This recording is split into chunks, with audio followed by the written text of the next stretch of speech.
नमस्कार। आज हम लेसन प्लान यानी पाठ योजना को देखेंगे। आज का हमारा विषय है गृह विज्ञान, होम साइंस, जबकि हमारा प्रकरण यानी टॉपिक है संचार। तो ये सारा लेसन प्लान संचार टॉपिक पर बनाया गया है। बाकी के लेसन प्लान को आप प्लेलिस्ट में जाकर देख सकते हैं। तो जब भी लेसन प्लान बनाते हैं अपने रजिस्टर के बाएं पेज से स्टार्ट करते हैं। सबसे पहले लिखते हैं विद्यालय का नाम, जिस विद्यालय में आपको पढ़ाने के लिए जाना है, और फिर अपना नाम लिखिएगा। फिर आपकी क्रमांक, रोल नंबर क्या है वो चीज़ लिखेंगे। विषय क्या है तो विषय हो जाएगा गृह विज्ञान, प्रकरण हो जाएगा संचार, और किस क्लास के लिए है तो 11th क्लास के लिए, और कितनी अवधि आपको पढ़ाना है वो लिखेंगे, और किस घंटी में आपको पढ़ाना है, और दिनांक और सत्र लिखेंगे। फिर इसके बाद आता है समान उद्देश्य। तो समान उद्देश्य जो होता है विषय से संबंधित होता है, और समान उद्देश्य के बाद आता है विशिष्ट उद्देश्य, जो कि हमारा प्रकरण से संबंधित होता है, टॉपिक से। तो हमारा प्रकरण है संचार। तो पहले देखते हैं समान उद्देश्य। इसका 4-5 पॉइंट होता है, जैसे कि पहला, छात्रों में गृह विज्ञान विषय के प्रति रुचि उत्पन्न करना। दूसरा, छात्रों में रचनात्मक विधि का विकास करना। तीसरा, छात्रों में मानसिक शक्ति का विकास करना। चौथा, छात्रों में घरेलू कार्यों के प्रति रुचि उत्पन्न करना। और पांचवा, छात्रों को गृह विज्ञान का दैनिक जीवन में महत्व बताना। अब इसके बाद आता है विशिष्ट उद्देश्य, जो कि हमारा प्रकरण से संबंधित होता है। इसमें भी हमारा 4-5 पॉइंट होता है, जैसे कि देखेंगे। पहला है, छात्र संचार के साधन के बारे में जान सकेंगे तथा उसे परिभाषित कर सकेंगे। दूसरा, छात्र संचार के साधन के बारे में समझ व बता सकेंगे। तीसरा, छात्र संचार के विषय में विश्लेषणात्मक अध्ययन कर सकेंगे। चौथा हो जाएगा, छात्र संचार की आवश्यकताओं से अवगत हो सकेंगे। और पांचवा, छात्र संचार के विषय में संश्लेषणात्मक अध्ययन कर सकेंगे। उसके बाद हम अगले पेज में आएंगे, दाहिना पेज में। वहाँ पे लिखेंगे सहायक शिक्षण सामग्री, यानी कि आप पढ़ाने के दौरान किन किन सामग्री का प्रयोग करेंगे उन चीज को यहाँ पर लिखेंगे। तो जैसे हमारा हो जाता है चौक, डस्टर, पॉइंटर, चार्ट, श्यामपट्ट और अन्य शिक्षण सहायक सामग्री। और उसके बाद है शिक्षण विधि। किस विधि का प्रयोग कर रहे हैं पढ़ाने के दौरान करेंगे तो व्याख्यान एवं प्रश्नोत्तर विधि। पूर्व ज्ञान में हो जाएगा छात्र संचार के बारे में सामान्य जानकारी रखते हैं, यानी कि उनको कुछ ना कुछ नॉलेज है इस विषय में। फिर वर्ग व्यवस्था में हो जाएगा छात्र अध्यापिका या आप अध्यापक हैं, पुरुष हैं तो अध्यापक अपनी सुविधा के अनुसार वर्ग को व्यवस्थित करेंगे। इसके बाद प्रस्तावना आता है। यहाँ पर 2 कॉलम बनता है, एक छात्र अध्यापिका कथन और दूसरा छात्र संभावित उत्तर। तो ये प्रश्न और उत्तर दोनों एक दूसरे से संबंधित होते हैं, और इन प्रश्नों की संख्या 4 या 5 होना चाहिए, और लास्ट में हमारा टॉपिक निकल कर आना चाहिए, जिस टॉपिक को हमें पढ़ाना है। जैसे कि हमारा टॉपिक है संचार, तो छात्र अध्यापिका प्रश्न करती हैं बच्चों से कि लोग अपनी बातों को दूसरों तक पहुंचाने के लिए क्या करते हैं। तो छात्रों के द्वारा उत्तर आता है संदेश भेजते हैं। अब उसी से संबंधित दूसरा प्रश्न है कि पहले के समय में संदेश कैसे भेजा जाता था, कैसे पहुंचता था। तो छात्रों के द्वारा उत्तर आता है पत्र के द्वारा। अब उसी से संबंधित तीसरा प्रश्न है कि पत्रों के समान ही आजकल हम संदेश किन माध्यम से भेजते हैं। तो छात्रों के द्वारा उत्तर आता है मोबाइल, टेलीफोन आदि। चौथा है मोबाइल व टेलीफोन क्या है। तो छात्रों के द्वारा उत्तर आता है संचार के साधन है। अब पांचवा है संचार के बारे में विस्तार पूर्वक बताएं। तो यहाँ पर छात्र उत्तर नहीं दे पाते हैं, इसलिए यहाँ पर हो जाता है समस्यात्मक। और हम देख सकते हैं कि यहाँ पर हमारा टॉपिक निकल कर आ गया जिसे हमें पढ़ाना है। तो हमारा टॉपिक है संचार। उसके बाद हमारा हो जाएगा छात्र अध्यापिका कथन। तो यहाँ पर हो जाएगा संचार, और पाठ की उद्घोषणा में हो जाएगा आज हम लोग संचार के बारे में विस्तार पूर्वक अध्ययन करेंगे। अब उसके बाद अगला पेज आते हैं। तो यहाँ पर हम दोनों साइड के पेज को यूज करेंगे। इसे प्रस्तुतिकरण के नाम से जाना जाता है।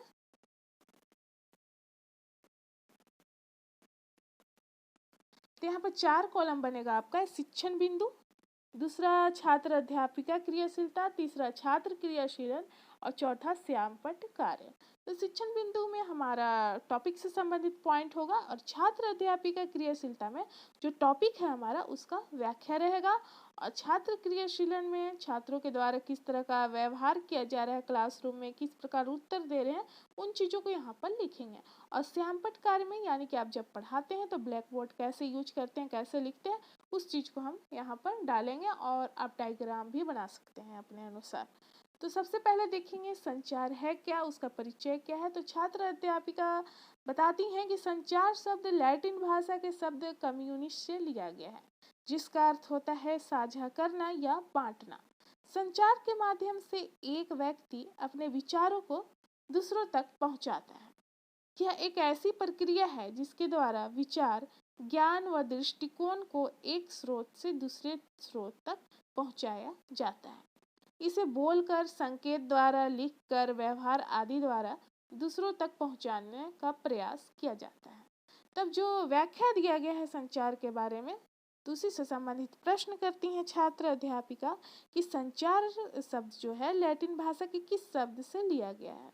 तो छात्रों के द्वारा उत्तर आता है कम्युनिस्ट से लिया गया है। यहाँ पर देख सकते हैं छात्र क्रियाशीलन में कि छात्र ध्यानपूर्वक कक्षा में छात्र अध्यापिका द्वारा पढ़ाए जा रहे कथनों को सुनेंगे। और श्यामपट्ट कार्य में देख सकते हैं कि जो संचार शब्द है वो लैटिन भाषा के कम्युनिस्ट शब्द से लिया गया है और विचारों को एक दूसरे के समझ पहुंचाने या आदान प्रदान में काफ़ी सहायक होता है। अब दूसरा शिक्षण बिंदु है हमारा संचार के तत्व। तो 4 तत्व है इसका।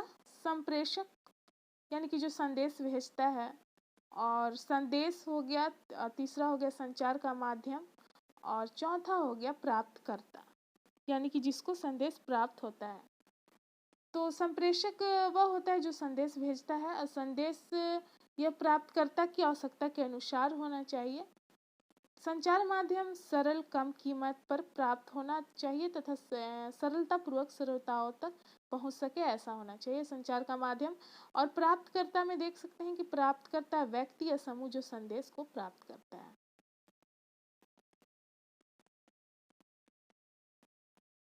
अब जो व्याख्या दिया गया उसी से संबंधित प्रश्न करती हैं छात्र अध्यापिका कि संचार के मुख्य रूप से कितने तत्व होते हैं। तो छात्रों के द्वारा उत्तर आता है 4 तत्व। संप्रेषक, और ये यहाँ पर संदेश हो जाएगा, छूट गया है ऊपर, रेफ, माध्यम और श्रोता प्राप्तकर्ता। तो यहाँ पर देख सकते हैं श्यामपट्ट कार्य में वही चीज हो गया, संचार के तत्व, चारों तत्व हो गया यहाँ पर। अब अगला पेज में आएंगे, यहाँ पर हमारा तीसरा शिक्षण बिंदु है संचार की विधि कौन सी है। तो यहाँ पर 4 विधि को देखेंगे। एक शाब्दिक संचार विधि जिसमें कि मौखिक, दृश्य संचार, लिखित और इलेक्ट्रॉनिक आ जाता है। अशाब्दिक संचार में व्यक्ति अपने विचार को हाव भाव, आवाज और शारीरिक भाषा के माध्यम से प्रकट करता है। और मीडिया संचार में आ जाएगा टेलीविजन और पॉइंट से पॉइंट तक संचार। और जन संचार में आ जाएगा प्रिंट मीडिया, इलेक्ट्रॉनिक मीडिया और प्रदर्शनी आदि। अब जो व्याख्या दिया गया है उसी से संबंधित प्रश्न करती हैं छात्र अध्यापिका कि जन संचार क्या है। तो एक ही समय में अनगिनत लोगों तक संदेश पहुंचाना ही जन संचार कहलाता है। छात्र क्रियाशीलन में देख सकते हैं कि छात्र जो है श्यामपट्ट में लिखे जा रहे वाक्यों को अपनी कॉपी में लिखेंगे और विधियां में यही चीज डाल देंगे, शाब्दिक संचार, अशाब्दिक और मीडिया और जन संचार। अब चौथा शिक्षण बिंदु हमारा लास्ट जो है, संचार का महत्व क्यों है। तो इसका व्याख्या देखेंगे कि आज के युग में संचार का बहुत अधिक महत्व है क्योंकि कम समय में अधिक से अधिक लोगों से संपर्क का यह एकमात्र साधन माना जाता है। प्रत्येक क्षेत्र में नई खोजें, जानकारी, विचार व अनुसंधान को जानने व हर क्षेत्र में जैसे कि वैज्ञानिक क्षेत्र आदि आ जाएगा, प्रगति संचार के माध्यम से ही संपूर्ण हो पाई है। संचार के माध्यम से एक व्यक्ति दूसरे व्यक्ति से आसानी से संपर्क स्थापित कर लेता है, चाहे वह किसी भी कोने में हो, तथा किसी भी कार्य को करना काफी आसान हो जाता है। संचार का मुख्य उद्देश्य मानव जीवन में प्रगतिशील परिवर्तन लाकर उसे बेहतर बनाना होता है।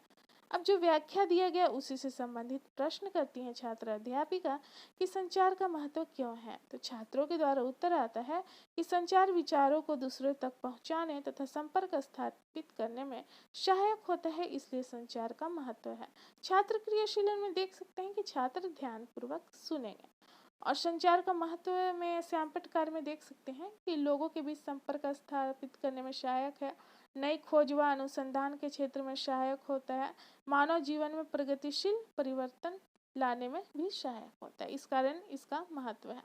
अब उसके बाद अगला पेज में आते हैं जिसमें यहाँ पर मूल्यांकन करेंगे, यानी कि जो चीज़ पढ़ाया गया है उसे छात्रों से प्रश्न के माध्यम से मूल्यांकन करेंगे, देखेंगे कि उन्होंने क्या सीखा समझा। तो ये प्रश्न लगभग 4-5 होना चाहिए। जैसे कि पहला हमारा है संचार क्या है, दूसरा संप्रेषक किसे कहते हैं, तीसरा संचार के प्रमुख तत्व क्या है, चौथा अशाब्दिक संचार क्या है, पांचवा संचार के महत्व बताइए। तो इसे क्लासरूम में पूछा जाता है, मूल्यांकन किया जाता है, जिसका उत्तर छात्र देते हैं। अब उसके बाद पुनरावृत्ति आता है। ये हमारा अगला पेज था जिसमें मूल्यांकन प्रश्न हुआ और पुनरावृत्ति देखेंगे। तो संचार के माध्यम से एक व्यक्ति अपने विचारों को दूसरे तक पहुंचाता है। संचार के प्रमुख तत्व हैं संप्रेषक, संदेश, माध्यम, श्रोता, प्राप्त करता। तीसरा देखेंगे, अशाब्दिक संचार में व्यक्ति अपने विचारों को हाव भाव व शारीरिक भाषा द्वारा प्रकट करता है। जनसंचार एक ही समय में अनगिनत लोगों तक संदेश पहुंचाने का माध्यम है।